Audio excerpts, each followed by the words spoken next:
All right, folks. So when I took this thing apart, I had some questions. A couple things stood out to me almost right away. Let's talk about them real quick. First, I noticed this massive beefy core. This thing is huge, giving this a lot of weight and a lot of heft, and it feels really solidly built.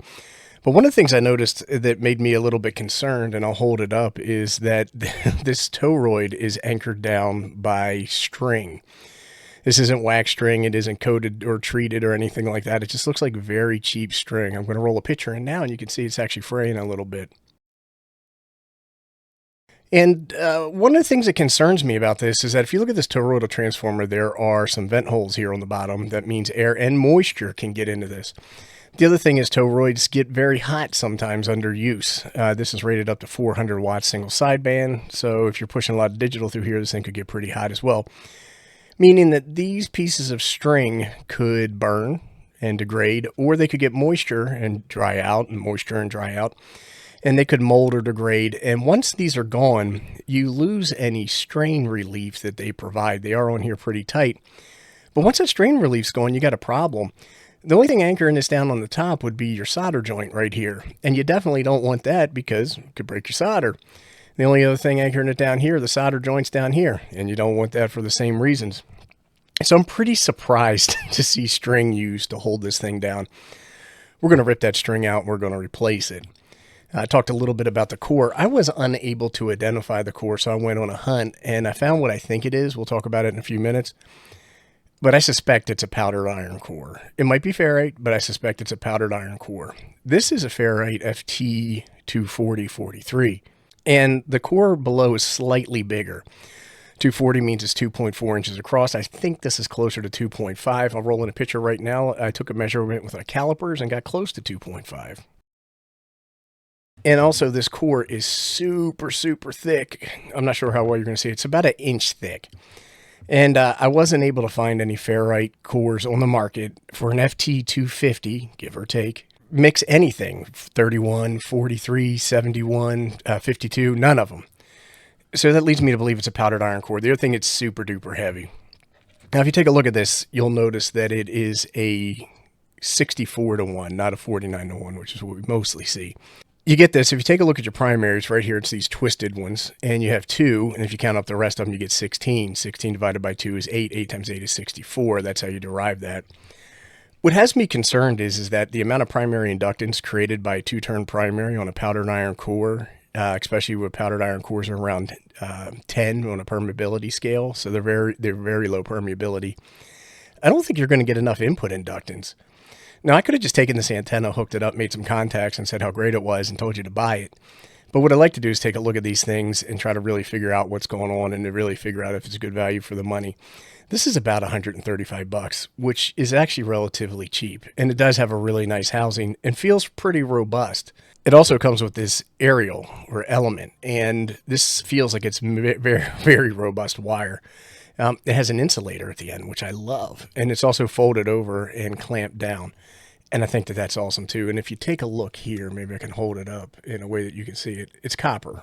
So that's really nice because a lot of time these things come with aluminum wire, which can be problematic. It also came with this bag. And in this bag, it came with some Dacron cord. Again, really nice, especially considering the price. But we got some questions around the core. We have to take this string off. And then the other thing is that when I take a look at it, there's absolutely no markings on the capacitor. So it's probably a rather generic, cheap capacitor. So we're going to yank this capacitor off. We're going to test the primary induction. We're going to test the capacitor and see what its actual capacitance is and potentially replace it with something a little bit more appropriate. We're going to put it all back together, go outside and test it. One other thing, when it was put together like this, I was taking a look at it and didn't immediately see a place. This is where the antenna connects itself for a counterpoise. And when I took a look at the instructions, it says not to use a counterpoise. It says you can use a counterpoise if you have problems, but don't use one. Use the coax shield. And that's a big no-no for me. So it turns out this is actually a counterpoise lug, and I have a spare M3 bolt that we're going to put on here to attach our counterpoise when we do some testing. I discovered that was a counterpoise when I took it apart and looked in there, and I could see this little bolt, there's a little whatever screw down there. And then I did some continuity testing. I'll show you that right now. All right, so here's our multimeter. When we test this, the first thing I want to do is make sure that I have continuity from center conductor to shield. Oh, did I not put this on continuity? There we go. And we have that. So the other thing I wanted to test is make sure that from the antenna output, we have continuity. And we have that. And then the other thing is I want to come down here and test this. And we have continuity there. So that does mean it's an appropriate shield and our connection should be good and okay. Okay, so I replaced the string. And here we are. We have 2 zip ties in there. Now I could put more, but we're going to leave it at 2. Okay, we got the cap out, and it was not drama-free, but it's out, and here it is. It's connected up to my tester here. And you can see the capacitor is actually 120 picofarads, probably the typical rating for something like this. It's not uncommon to see 120 picofarad cap in an end-fed half-wave antenna. Typically, we see 100 picofarads everywhere because somebody built one a long time ago and everybody copied them. But typically they range from the mid 80s all the way up to 150 picofarads. So any of them can be used. Just use whatever's appropriate for your antenna. In this case, 120 picofarads is what they used. When it comes time to replace that, we're going to use a silver mica capacitor. And when I take a look at this, it's around 125 picofarad, which is in the wheelhouse, and it should be fine. Don't worry, I'll take a screenshot and share it on the screen and we'll talk about the results. But what I'm doing is measuring the primary inductance, which is these 2 twisted pairs that go through here. Actually, one of the twisted pairs, the primary. And as I mentioned, I think this is a powdered iron core, which is low permeability, and 2 windings probably doesn't give you enough inductance for this thing to be efficient. So you're probably going to see some core losses when using this.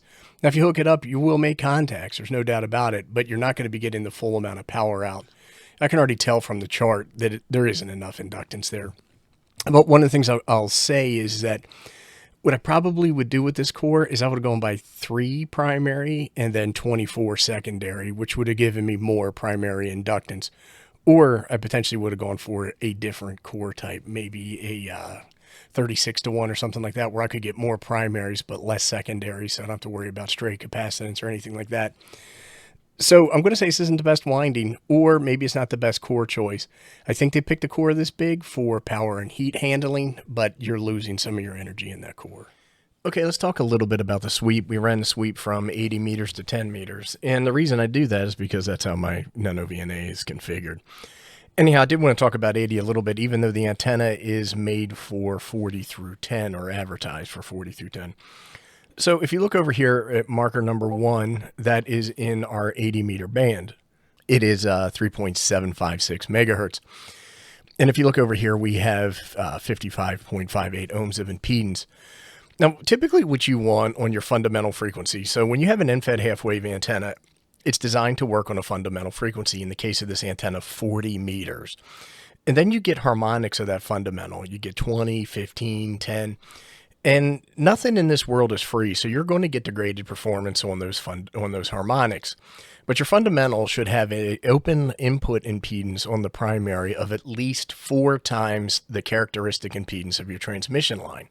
So in this case, that would be a minimum of 200 ohms of inductance. And on 80 meters, we have 55 ohms of inductance. That would mean that this transformer is not appropriate for use on 80 meters.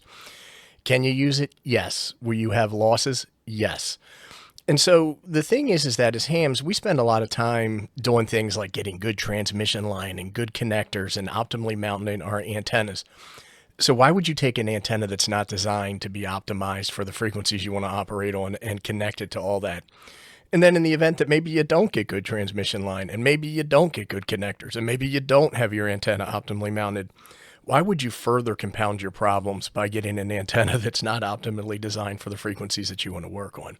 And so the story gets even worse. We come down here to marker number 2, and this is for 40 meters, right? It's on 7.158 megahertz. This is actually capacitive, so it's below the equator, as I call it, on the Smith chart. So everything above this is inductive, everything below it's capacitive. When we make a transformer 64-to-1, 49-to-1, 9-to-1, 4-to-1, whatever they are, they're inductors. They're not capacitors. And then based off of the winding or the toroidal core composition that we have here, on our fundamental frequency, it's actually showing as capacitive instead of inductive. This leads to very high losses and inefficiencies. Same thing when you come down to these other frequencies. You can look at the marker table up here. Marker number 4 is 20 meters.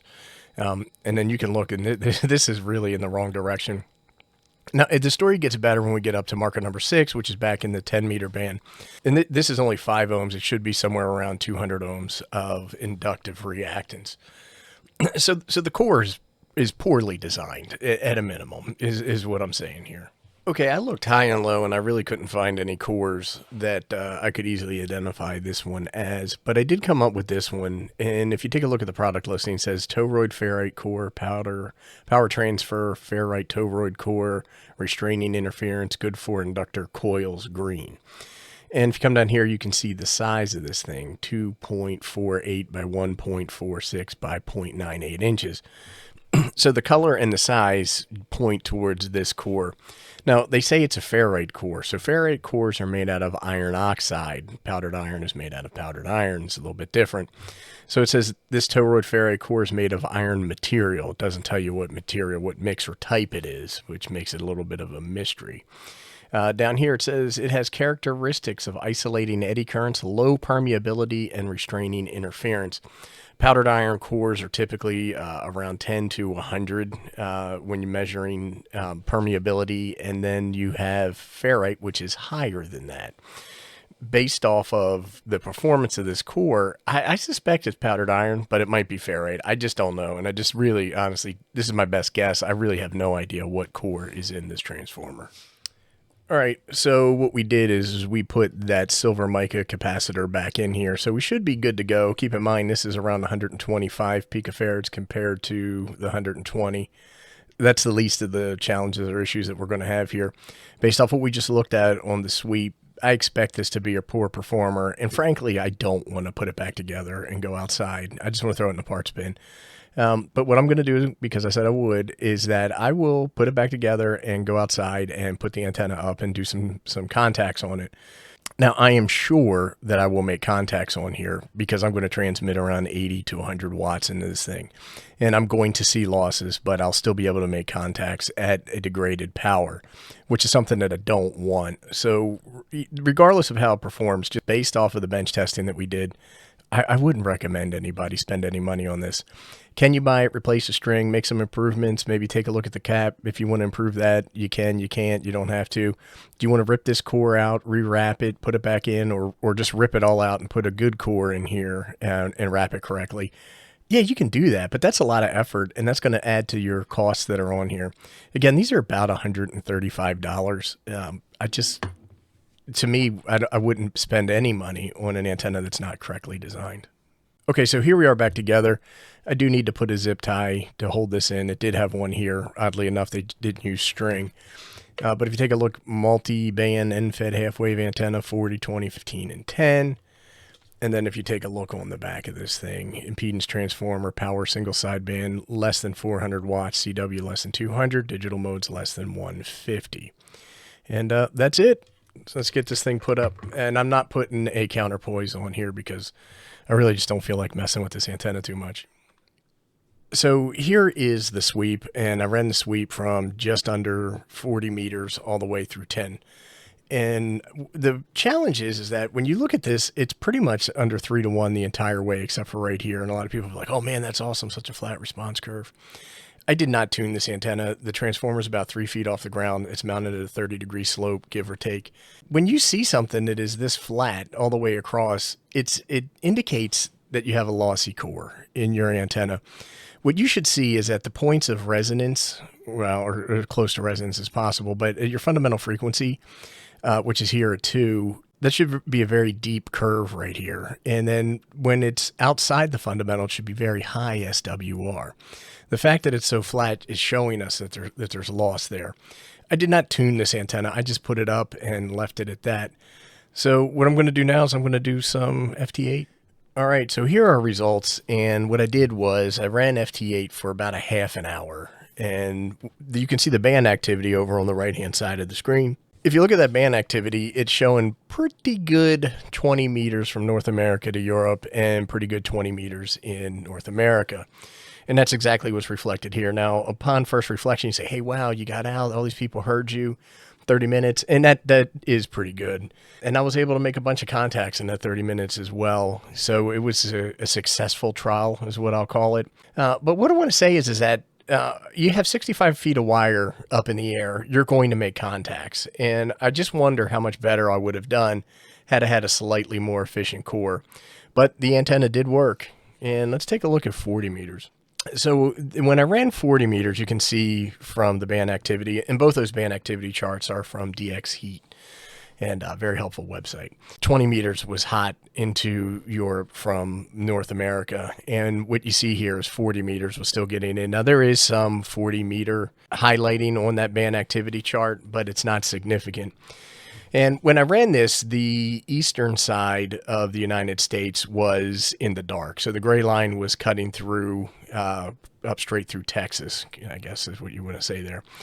And so 40 meters was doing pretty well over there. Again, relatively successful. This was about an hour of activity. Made some pretty good contacts and was content or happy with the output of it. But again, I just wonder how much better I would have done if the core wasn't as lossy as we determined it to be. In any event, I'm not saying don't buy this antenna. If you want one, there's a link below, but I'm not saying go buy it. It'll change your life either. At this point, I want to say thank you to GOOZEEZOO for sending me this antenna for my consideration. And I want to thank everybody for watching. If you have any questions, comments, suggestions, or recommendations, go ahead and post them below, and I'll do my best to respond.